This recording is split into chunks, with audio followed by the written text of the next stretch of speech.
The world is 52% urban. China is 56% urban. India is maybe 40% urban as per latest data. It should be more, but that's the data we have. And I do believe we don't have a proper urban governance structure in the country. Delhi is the national capital of India. It's not that a few activists in Delhi are the voices of Delhi, are the people of this country, right? And look at the result today. The place is much better. The place belongs to India, not a colonial heritage. And these people want to keep the colonial heritage alive to show, because I think they're all successors of the colonial regime. And even today, Tavleen Singh, who came on Twitter and said she is one of the people to criticize it. Now she's gone and seen it and she likes it, right? At least she has been honest. Look at Europe today. They're in a mess because of the oil price going up, because of gas price going up. Suddenly they declared nuclear to be green. How can nuclear be green when for the last 40 years you've been fighting against nuclear energy? Now the EU meets and says nuclear is green, and presto, we want more nuclear plants, right? And what about safety? All that is gone away. They are not principles. They're all political agendas.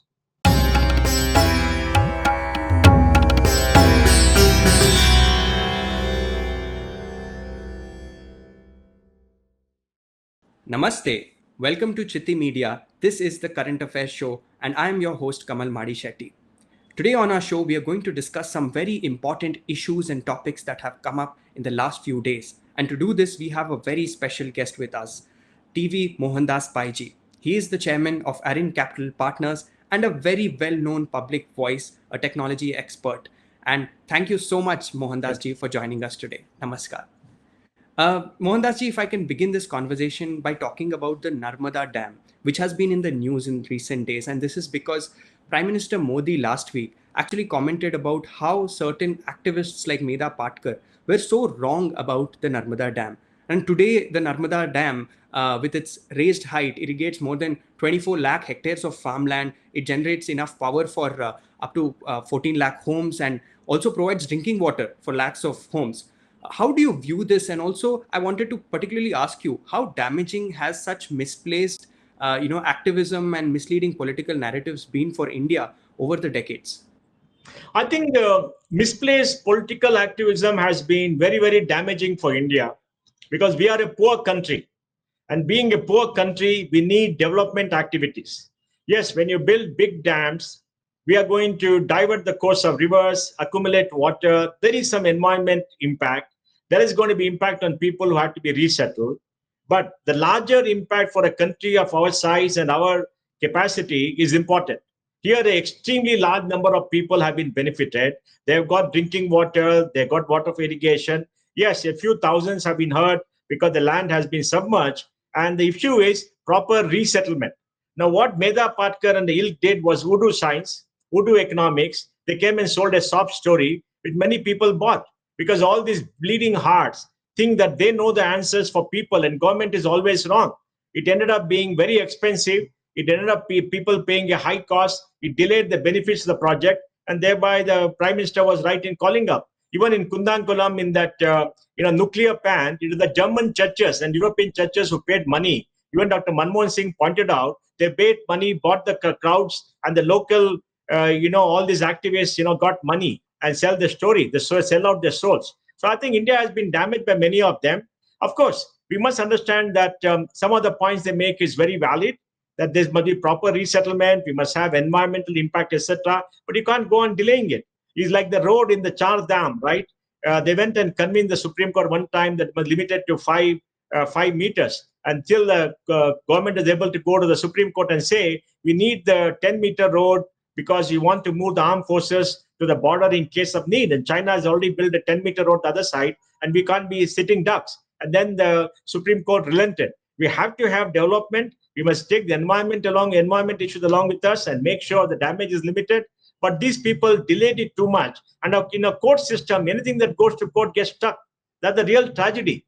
Because you can resolve it in 3-4 years. But if they go to court, one court to another court, it takes 15-20 years. That is the real damage. This kind of debates are not the damage, but fake economics, this fake kind of environmentalism is the real damage.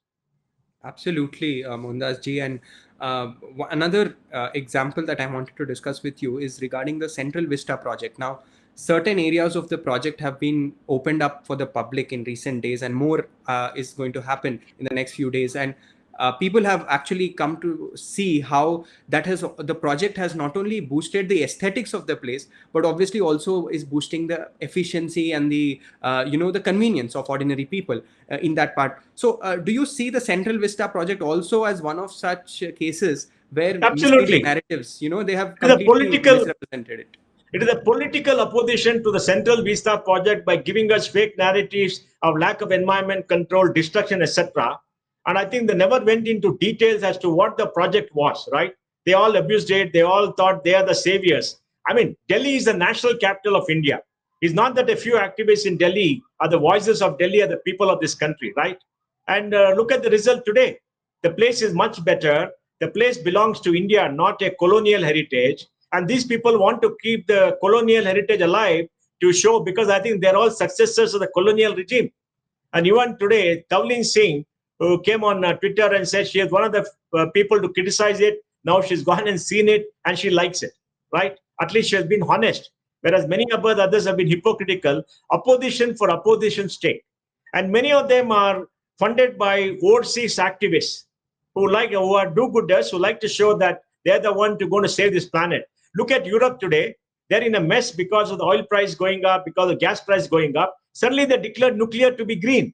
How can nuclear be green when for the last 40 years you've been fighting against nuclear energy? Now the EU meets and said nuclear is green, and presto, we want more nuclear plants, right? And what about safety? All that is gone away. They are not principles. They're all political agendas. Absolutely, sir. And very interesting, because these narratives seem to cut across various domains, various geographies within India as well, and various kinds of projects. And one other kinds of narratives that I wanted to talk about, sir, with you is, the information warfare that has been unleashed on India. Now, we just saw there was a cricket match between India and Pakistan yesterday, and following that, very interestingly, some ISI created fake profiles. They started targeting the young cricketer Arshdeep Singh to create a very false perception that ordinary Indians are doing it. And this is not certainly the first time they are doing it. This also happened in the case of Mohammad Shami, a bowler. And even there, we saw Pakistan created accounts targeting him and creating a very fake sort of an issue. How do you view such malicious attempts, sir? And also, has the media in India done enough to expose these elements and make people aware about it? Look, the media in India would have gone with those foreign vested interests to malign India, because that has been the tirade all along. So I don't trust them to come out with the truth. But a few years ago, all this would have been passe. Everybody got agitated. But in the last maybe 6 months, 9 months, we have seen many activists on Twitter, like the Hawks Eye and other people, who are exposing this. When the Nupur Sharma thing happened, Hawks Eye wrote a series of tweets to say that, this was started by the Muslim Brotherhood Twitter handles in Egypt or some other place. Then it went to Turkey, then it went to ISI, it went to all these jihadi radicals and the Middle East who took the fake names and started creating a Twitter storm. He exposed everything. And people like Barkadat were all saying, oh, our relationship with the Middle East is getting damaged, etc. And actually, all the Twitter storm forced the Middle East countries to stand up and oppose India. Of course, India had to tell them and reassure them that this is a sporadic thing and take action against Nupur. But it happened. Now again, when this happened, immediately within a short while, there are many people on Twitter who expose all these handles, etc. Now I think because of the democratization of the media, because of social media, the many Indians and many right-thinking people, right thinking, not the right or the left, but right thinking is doing the correct thing. These people are now exposing all the jihadis and everybody because they know technology, they know how to get it, etc. And that is exposing them and shaming them. So we're not going to be victims of any of these campaigns anymore, because we have got enough people who are aware and are doing it. And that is the good news. So we must not fall victims. And in future, if the Indian media sees something that's happening, they must be very cautious instead of amplifying what those people are saying.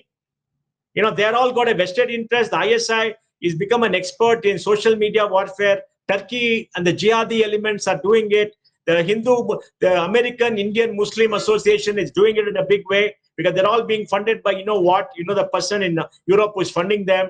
And we're also seeing the Muslim Brotherhood, all these fundamentalists doing this in a big way.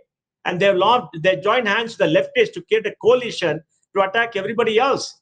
And the leftists are supporting the jihadis just because they want to join together to attack others because they lost their normal supporters. So I think social media has exposed all of them, and that's the good news. And I think Indian media should not fall prey to such fake narratives. Absolutely, Mohandas ji, and I think it has been the case repeatedly. Like you mentioned, the Middle East and the West Asian cases, there have been a number of instances where such fake profiles have created even tensions between countries. And I think the Indian media should pay attention to that and sort of make people aware about it rather than make the problem worse. Uh, Shifting subjects a little bit, Mohandas ji, and looking into some really other important issues over the last few days. And one of the things is you are based in Bengaluru, which has been facing severe floods. And I feel this has again, put the spotlight on the need for, improving our public infrastructure, particularly in large cities. What kind of changes do you think our urban governance systems need in cities like Bengaluru and also other places?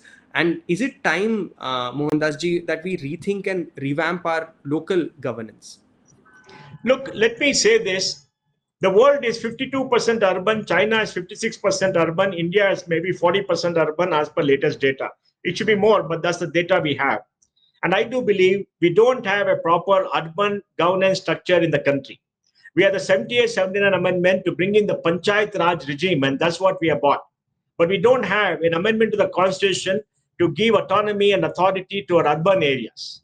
It has to be a state law. And being the state law, is subject to state governments who think urban areas are political entities whose money they can use to subsidize whatever they do in rural areas to get more votes. The fundamental problem about this politics is the fact that the seats to the Lok Sabha is frozen based on the 1971 census. Until the 2021 census is done, we are not going to have a delimitation exercise. So even though urban areas contribute 60-70% of the taxes, have maybe 40% of population, their representation in parliament is less than 24-25%. And in the state of Karnataka, Bangalore makes up 20% of the population, 60% of the GDP, but our representation in Karnataka legislature is only 26 seats out of 228, maybe 12%, right? So we don't have the political clout. We pay our taxes. The taxes are used by the political entities to subsidize people in the rural areas, give them loan waivers to the richer farmers, etc., and ignore investing and ignore what happens in the urban areas. And that has to be solved. So we need a delimitation exercise to fix a proper representation so urban areas get it. We need a constitutional amendment to give urban areas autonomy and local self-government that they want. And we need to make sure that urban areas have the proper tax system, like property taxes and other taxes which come to them directly. And we need to have a full-time mayor for each of the cities, so there's proper governance. Urban local government in the UK, in France, in many areas is very good, and I don't see why we should not have it here. India is today urbanizing, and we are going to become an urban country. We're not a rural country anymore, because even though 41% of our population depends on agriculture, but also shrinking over a period of time. So we got to rethink the idea of governance. So what we see in Bangalore is the failure of governance for the last 15-20 years. Thank you, Mohandas ji. I think I certainly hope that the current situation gets better. But I think for all those who are worried, I think it is important to reflect on what you said and look for solutions rather than just look at what is happening and look at more long-term solutions. And thank you for sharing and summarizing what needs to be done in a very comprehensive manner. Mohandas ji, also we have received a very tragic news yesterday about Cyrus Mistry ji, who passed away in a road accident. And some have said that this is again another reminder of improving our road safety standards and our practices in India. And some reports are to be believed, there was an issue with the seat belt, and he wasn't wearing a seat belt in the rear seat. So this is again connects back to the urban issue, and also in terms of road safety in our transport systems. How do you think that also has to be tackled in India, because we are urbanizing, like you said, at a very rapid pace? Well, there are four things that need to be done. One, the roads have to be re-engineered, especially at the accident spots, so that these things don't happen, because they lose 150,000 people to accidents every year. Maybe we can save 30 to 40%. Second, there should be greater focus on road design and road safety. So suddenly you don't have a barrier in the middle of the road, you don't have a road divider without a crash guard or something like that, which will soften the impact in case it happens. On the edge of the road, we have crash guards, etc. All these safety measures are there. Our standards, road standards, have to be enhanced, and is still antiquated. And you'll be surprised, our building standards have to be enhanced. I don't think they've been done for the last 30, 40 years. A lot of these codes and standards have to be enhanced. And the next point, which is very important, is, all of us from a long time are used to slow moving traffic. We've been used to slow moving traffic, the old ambassador car, all kind of stuff, bad roads where you could not go fast. Now we got expressways, we got very good highways being built, and we got high powered cars. So people are feeling the need to go fast and to use speed, right? And the thrill of speed. But the safety measures and the mental attitude to cope with that has not gone up. Yeah. We have not gone through the process of making sure that the safety standards are enhanced, and we take safety precautions, right? It's a lack of safety precautions because people feel complacent, and then the person who was driving it tried to overtake from the left, lost control, etc. If you read what happened. So I think it is a question of the road design to some extent and the safety precautions. And the last thing is we need much more detailed training and education for road users. Right from school onwards, you must bring in road safety, mobility safety, etc., and focus more on safety. Health and safety has to be focused more for corporations and for roads and for commuters. So we have to change our mental attitude. So I think a lot of things need to be done. What happened was a great tragedy. Absolutely. And I think, like you mentioned, there's a multi-layer response that is required, both at the level of the government infrastructure and also at the individual level, where individuals have to be made more aware about road safety norms. We at Chitti Media would like to just play a small clip where we wanted to show what is the difference when you wear a seat belt when you're sitting even in the rear seat, because often people only in the driver's seat and in the front seat tend to wear the seat belts, but it is important that you wear a seat belt even when you're in the rear seat. So please have a look at that.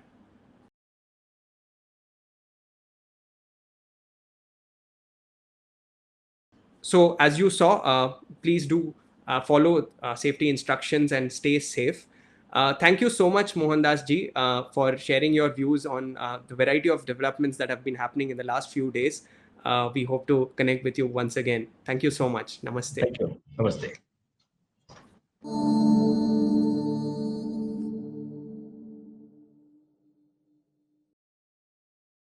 Please remember to subscribe to us and switch on the notifications for this channel. For our other social media links, more content, and to support our work, please visit citti.net. Dhanyavad. Namaskar.